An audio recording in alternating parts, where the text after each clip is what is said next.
بسم اللہ الرحمن الرحیم۔ السلام علیکم ناظرین کرام، نئی ویڈیو میں آپ کو خوش آمدید کہتے ہیں۔ جنرل باجوہ نے نئے کٹے کھول دیے ہیں۔ Justice Bandial, D G I S I, Imran Khan, Nawaz Sharif, Shahbaz Sharif کیا کچھ کرتے رہے، اس حوالے سے تہلکہ خیز انکشافات کی ایک نئی قسط جاری ہو چکی ہے۔ اور جنرل باجوہ جو کہ جب سے ریٹائرمنٹ انہوں نے لی، انہوں نے کہا تھا کہ میں نے گمنامی میں چلے جانا ہے۔ گمنامی میں جانے کا تو جنرل باجوہ کا کوئی ارادہ نہیں لگ رہا، بلکہ آئے روز جنرل باجوہ کوئی نہ کوئی نیا کٹا کھولتے ہیں، نیا پنڈورا باکس کھولتے ہیں اور غصے میں ہیں۔ اور اس وقت لگ یہ رہا ہے کہ اتنا وہ سائیکولوجیکل پریشر میں ہیں کہ اپنی طرف ہی گول کر دیتے ہیں۔ وہ کس طرح سے؟ اب جو جنرل باجوہ نے انکشافات کیے ہیں اس میں بہت سی نئی چیزیں بھی ہیں۔ یہ ایک نئی قسط جاری ہوئی ہے اور یہ ابھی پارٹ 2 ہے۔ پارٹ 1 اپنا اثر دکھا چکا ہے، اس میں کچھ اعتراف جرم بھی ہے، اور کس طرح سے جو انکشافات کی سیریز ہے یہ جنرل باجوہ کے اپنے گلے کی ہڈی بن سکتی ہے، میں اس پر بھی آؤں گا۔ تو یہ جو صحافی ہیں شاہد میتلا، انہوں نے جنرل باجوہ سے ملاقات کی تھی۔ ان کے مطابق وہ 2 فروری کو جنرل باجوہ کے فرسٹ کزن اور ان کے قریبی دوست چودھری نعیم گھمن کے گھر گئے تھے، اور کچھ دیر بعد آرمی چیف جنرل باجوہ بھی وہاں پہنچ گئے، اور اس کے بعد انہوں نے کہا کہ آپ کے سوالات میرے پاس پہنچتے رہتے ہیں، اب روبرو پوچھ لیں۔ اور پھر یہ ملاقات ایک طویل انٹرویو میں جو ہے وہ تبدیل ہوئی۔ اس کا پہلا حصہ جو ہے وہ شائع ہو چکا ہے، یہ دوسرا حصہ جو کل رات شائع ہوا ہے جس پر میں بات کروں گا۔ یہ کہتے ہیں کہ میں نے جنرل باجوہ سے پوچھا کہ کیا شہباز شریف نے وزارت عظمیٰ سے استعفیٰ دینے کا فیصلہ کر لیا تھا؟ تو جنرل باجوہ نے کہا کہ جب 10 اپریل کو عمران خان کے خلاف تحریک عدم اعتماد کامیاب ہو گئی تو اس کے بعد میں شہباز شریف سے ملنے ان کے پاس گیا، ان سے پوچھا کہ آپ کا حکومت کرنے کا کیا پلان ہے؟ تو وزیر اعظم شہباز شریف نے کہا کہ 2-3 قوانین بنا کر 4-6 ہفتوں میں الیکشنز کا اعلان کر دیں گے۔ میں بھی یہی چاہتا تھا کہ انتخابات ہوں اور اگلی حکومت فریش مینڈیٹ کے ساتھ فیصلے کرے، لیکن آئی ایس آئی کے لوگوں کی بات ہوئی تو مولانا فضل الرحمان اور آصف علی زرداری دونوں چاہتے تھے حکومت 1.5 سال پورے کرے۔ اس کے علاوہ 10 اپریل کے بعد جنرل فیض نے مجھے مسلسل 2 چیزیں کہنا شروع کی تھی کہ آپ الیکشن کروا کر جائیں، دوسرا عمران خان آپ سے ملنا چاہتے ہیں، ان سے ملاقات کر لیں۔ 9 مئی کو شہباز شریف اور ملک احمد خان میرے گھر آئے اور کہا کہ ہم نے الیکشن کروانے کا فیصلہ کر لیا ہے۔ ملک احمد کہنے لگے کہ میں نے الیکشن کمیشن کے ساتھ بات کی ہے، الیکشن کمیشن مردم شماری اور حلقہ بندیاں 5 اگست تک مکمل کر لے گا۔ حکومت نے فیصلہ کیا ہے کہ اگر ہم بجٹ نہیں دیتے تو 5 ستمبر کو الیکشن کروا دیے جائیں، اور اگر بجٹ پیش کرنا پڑا تو ہم 5 اکتوبر کو الیکشن کروانے کے لیے تیار ہیں۔ یہ پچھلے سال کی بات ہے۔ اس سے پتہ چلتا ہے کہ سارے ہی آپس میں ملے ہوئے تھے۔ جنرل باجوہ کون ہوتے ہیں وزیر اعظم سے پوچھنے والے کہ حکومت کرنے کا کیا پلان ہے؟ جنرل باجوہ کون ہوتے ہیں کہ ایک وزیر اعظم سے بریفنگ لے اور اسے کہیں کہ یہ کر دو وہ کر دو؟ پھر الیکشن کمیشن ملک احمد خان سے بات کر کے اوکے کی رپورٹ کر کے احمد خان کو دیتا ہے، اور ملک احمد خان کون ہوتا ہے جسے ایک آئینی ادارہ رپورٹ کر رہا ہے؟ تو یہ ساری چیزیں نئے پنڈورے باکس ہیں۔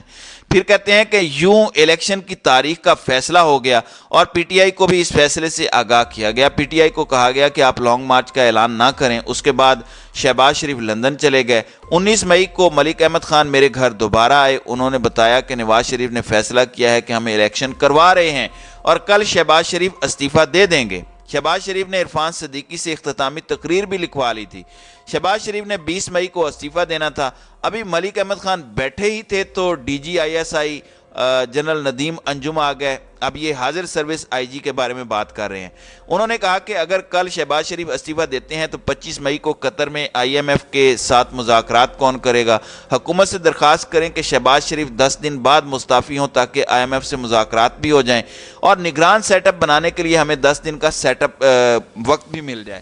اب یہ نگران سیٹ اپ کس نے بنانا ہے؟ کسے اتنے دن چاہیے؟ یہ ایک بہت بڑی بات انہوں نے کہی ہے۔ ملک احمد خان نے کہا کہ میاں نواز شریف فیصلہ کر چکے ہیں کہ کل شہباز شریف مستعفی ہوں گے، تو اس سلسلے میں میں ان سے بات نہیں کر سکتا، بہتر ہے کہ آپ بات کریں یا ڈی جی آئی ایس آئی بات کریں۔ میں نے ڈی جی آئی ایس آئی کو کہا کہ نواز شریف سے درخواست کریں کہ وہ 10 دن ہمیں دے دیں۔ ڈی جی آئی ایس آئی نے نواز شریف سے بات کی اور ان کو 10 دن بعد مستعفی ہونے پر منا لیا، یعنی نواز شریف کو ڈی جی آئی ایس آئی منا رہے ہیں اور یہ جنرل باجوہ کمیونیکیٹ کر رہے ہیں۔ یہی بات ڈی جی آئی ایس آئی نے شاہ محمود قریشی پرویز خٹک اور اسد عمر کو بتا دیا اور کہا کہ آپ لانگ مارچ کا اعلان مت کریں، لیکن ان تینوں احباب نے کہا کہ عمران خان نہیں مان رہے۔ 20 مئی کو ملتان میں عمران خان کا جلسہ تھا، بہرحال انہوں نے لانگ مارچ کا اعلان نہیں کیا۔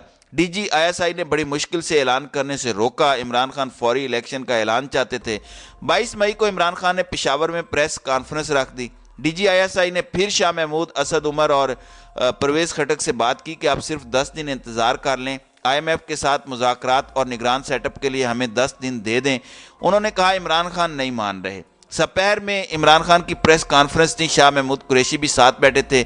میں نے شاہ محمود قریشی کو پیغام بھجوایا کہ آپ عمران خان کو لانگ مارچ کا اعلان کرنے سے روکیں۔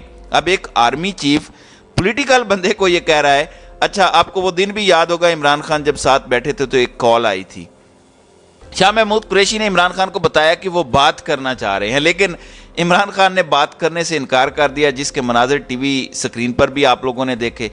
میری طرف سے لانگ مارچ رکوانے کی یہ آخری کوشش تھی۔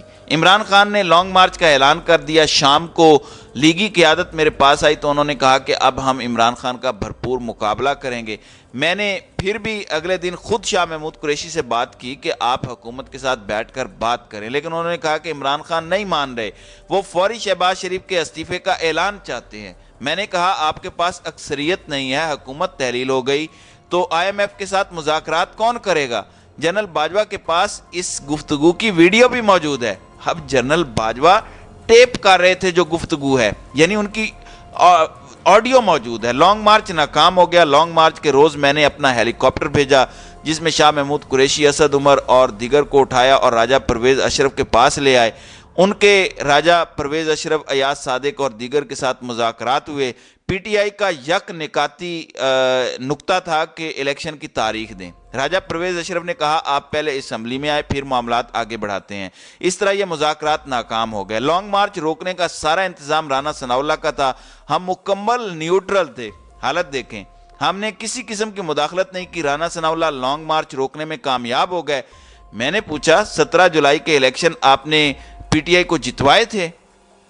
اس پر جنرل باجوہ کہتے ہیں کہ نہیں، ہم کوئی مداخلت نہیں تھی۔ فروری 2021 کے بعد کسی ایک الیکشن میں بھی معمولی گڑبڑ نہیں کی گئی۔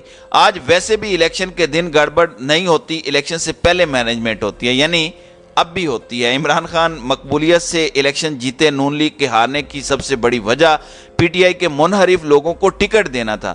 پھر کہتے ہیں کہ دوپہر کے کھانے کی میز پر میں نے سوال کیا کہ 63A والا فیصلہ جسٹس عمر عطا بندیال سے آپ نے کروایا تھا؟ تو جنرل باجوہ نے کہا یہ فیصلہ میں نے نہیں کروایا تھا۔ جسٹس عمر عطا بندیال ایک کمزور شخص ہیں، دباؤ برداشت نہیں کر سکتے۔